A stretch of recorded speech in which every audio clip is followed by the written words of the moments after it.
Nutrition before and after bariatric surgery.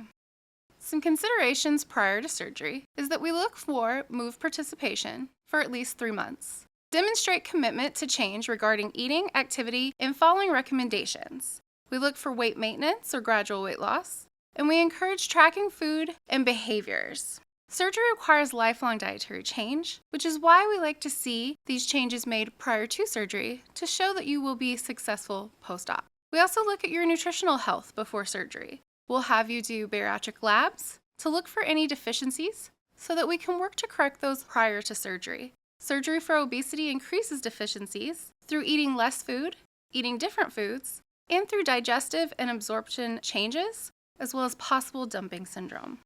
During your initial visits with the dietitian pre-surgery, they will help you to determine your calorie needs and look at any deficiency issues. They'll also discuss with you any lifestyle change program participation that you've had, such as the MOVE program. They'll help you with weight maintenance or additional weight loss. They'll discuss with you what the pre-op liquid diet 1 to 2 weeks prior to surgery will look like. They'll discuss your activity patterns with you and see if there's any changes that could be made, as well as discuss your current eating patterns, what needs improving to reach your goals pre-surgery, and also specific to bariatric surgery, we'll look at frequency or infrequency of meals, your portions, both overall and of specific foods. We'll look at different types of foods. Are there other choices that we can make? We'll look at your pace of eating. Do you need to slow down to help you be successful post-op? And we'll look at your liquid choices to ensure that we don't have too many high-calorie liquid choices in our diet. Overall eating guidelines post-surgery. Protein at every meal is going to be very important. You can get your protein from a variety of sources, like skinless poultry, fish, eggs, or egg whites, lower fat cheese, lean beef or pork, tofu, legumes, or other vegetarian options. Long-term eating, we want you to choose solid foods over softer liquids and not slider foods, which I'll discuss in a moment. We encourage you to take small bites, eat slow, and make your meals last 20 to 30 minutes. No eating and drinking at the same time, and there will be lifelong vitamin supplementation. Slider foods. Slider foods are foods that slide down easy. They're low in protein, low in fiber, and therefore have a poor satiety trigger. Foods higher in protein and higher in fiber flip that switch in our brain quicker to tell us that we're full. However, slider foods do not do that, so they're easy to accidentally overconsume. So we recommend avoiding these types of foods, such as chips, ice cream, candies, sugary beverages, and alcohol. Fluid guidelines post-op. We want you to stay hydrated. Initial post-op goal is 60 ounces of non-caloric fluid per day, which can be challenging at first. We recommend that you separate fluids from solids, and we want you to achieve this 60-ounce goal by sipping routinely between meals throughout the day. No straws or bottles for the first few months post-op. No drinking calories at meals unless it's a protein source. No carbonation is strongly encouraged. No caffeine for at least the first few months post-op. And no alcohol for at least 6 months to a year post-op. Next, I'll walk you through the different phases of the diet post-op. Over that first month post-op, you will transition through various phases of the diet as we wean you back towards solid foods. Phase 1 is that first few days while you're in the hospital, which is going to be water and clear liquids. So during this clear liquid phase, this is your first phase post-surgery. Most of the time people are not hungry, but you're in need of hydration. We recommend avoiding straws or carbonation and sipping slowly, about 1 to 2 tablespoons every 15 to 20 minutes, which is about the size of a small medicine cup. During this phase, you can also have things like sugar-free gelatin and sugar-free popsicles, sugar-free non-carbonated beverages, broth, or high-protein powder mixed in with a sugar-free beverage. For your reference, we have some measurements. These will be good to know as you look over the sample meal plans that we have for you for each phase of the diet. 1 ounce is equal to 2 tablespoons. 2 ounces is equal to 4 tablespoons, or a quarter cup. 3 ounces is equal to 6 tablespoons, or a third of a cup. And 4 ounces is equal to 8 tablespoons, or a half of a cup.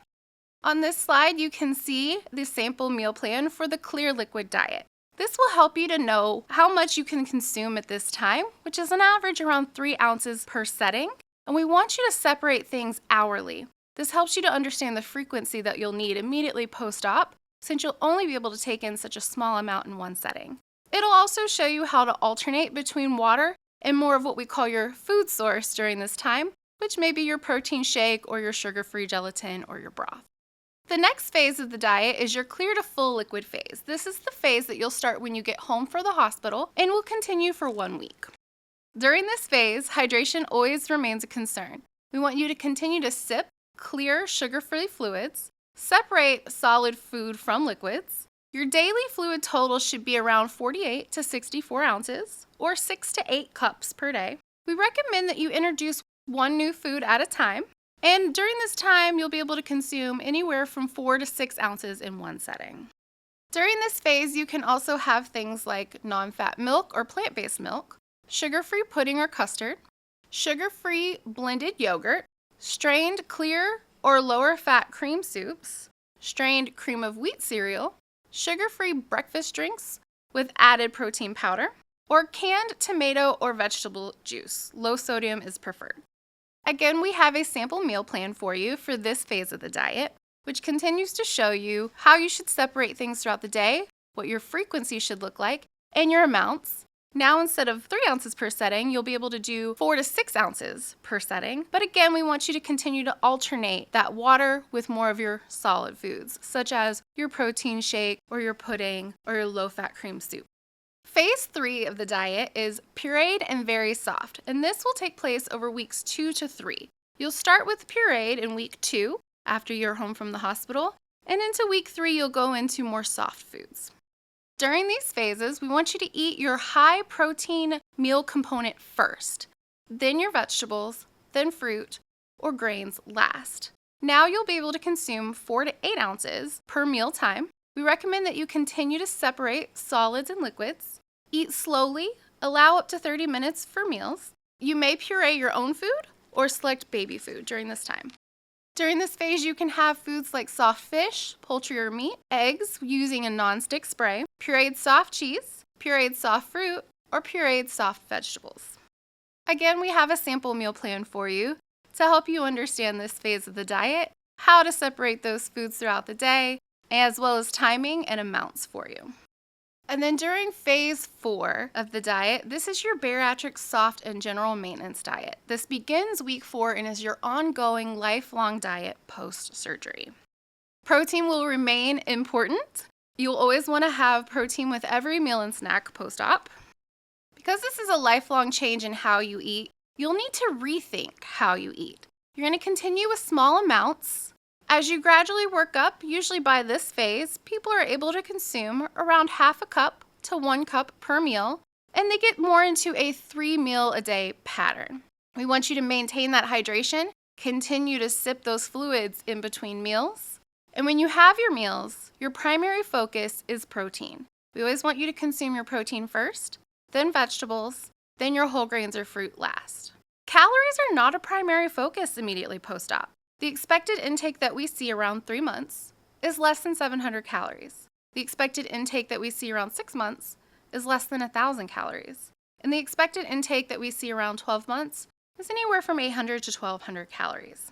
We recommend you continue to eat slowly and take small bites, as well as chew food thoroughly. You'll want to continue no liquids with meals, trying to keep them separate as best as possible. Sip slowly between your meals. Your goal is going to be 64 ounces of fluid per day. More is encouraged if able. And continue no carbonation or straws, as these can create early satiety from air, as well as discomfort from bubbles and gas. We also recommend you continue no caffeine, as this can be an irritant to the stomach and increase GERD symptoms. And then lastly, we have a sample meal plan of the bariatric soft solids diet for you. You can see here that now we've separated more into a regular 3 meal a day pattern and created more meals where we're able to have more than one food component at a time. This meal plan also gives you amounts of each food to help you continue to understand how to put meals together and the amounts of each type of food you'll be able to have. On this next slide, we take that lifelong diet and we put it into more of a visual for you. This is what we call the bariatric plate. It's based off a 6-inch plate. You'll notice that half of that plate is your protein source. A quarter of it will be your non-starchy vegetables, and the other quarter will be separated between your fruit and your starches. You'll notice too that these components are numbered. We always want you to get that protein component in first, because if you get full and you can't finish your meal, we want to make sure you've met that protein goal. So we recommend starting with protein, then moving into your non-starchy vegetables, then fruit, and then starch last. You'll also notice that water has a no sign through it. That means that we want you to continue to separate your water from your food. Now, as I said before, we recommend introducing new foods one at a time. The reason for this is because sometimes people can have some food intolerances after surgery, and we want to be able to know what is bothering you. So that's why we recommend introducing one new thing at a time. So if something doesn't sit right, you're able to figure out who the culprit is. Some common food intolerances for you to be aware of post-surgery are red meat, dry or gummy meat or seafood, untoasted bread, overcooked rice or pasta, greasy or fried foods, dried fruit, raw vegetables, or the seeds and skins of fruit and vegetables. You'll notice these last two say first 3 months post-op. Most of my patients get back to being able to have raw fruits and vegetables, but sometimes they take a little longer to be able to tolerate, which is why we recommend cooking vegetables till they're soft for those first few months and eating fruits without the skin or seeds for the first few months. Some foods or behaviors to avoid post-op. We want to avoid things like fried foods, high-fat snack foods or unplanned snacking between meals, foods that are high in added sugar, carbonated beverages, milkshakes or other calorie-dense health shakes, other than a high-protein, low-sugar drink, slider foods, or alcohol for that 6 months to a year. The reason why we want to avoid these certain foods or behaviors is because they can give you potential for dumping syndrome or other negative side effects. They tend to be calorie-dense and nutrient-limited, and they set up habits for weight regain. And lastly, we will provide you with ongoing supplementation post-op, because bariatric surgery can put us at risk for certain deficiencies due to eating less nutrients because we're eating less food, and due to absorbing things differently as we have made changes to our digestive tract with surgery. Therefore, we will provide you with a multivitamin that contains iron and B12, as well as a calcium, citrate, and vitamin D chew. The reason why we provide you with ongoing supplementation post-op is because we're more at risk for deficiencies due to getting less nutrients due to eating less food and having less digestive tract to absorb nutrients efficiently.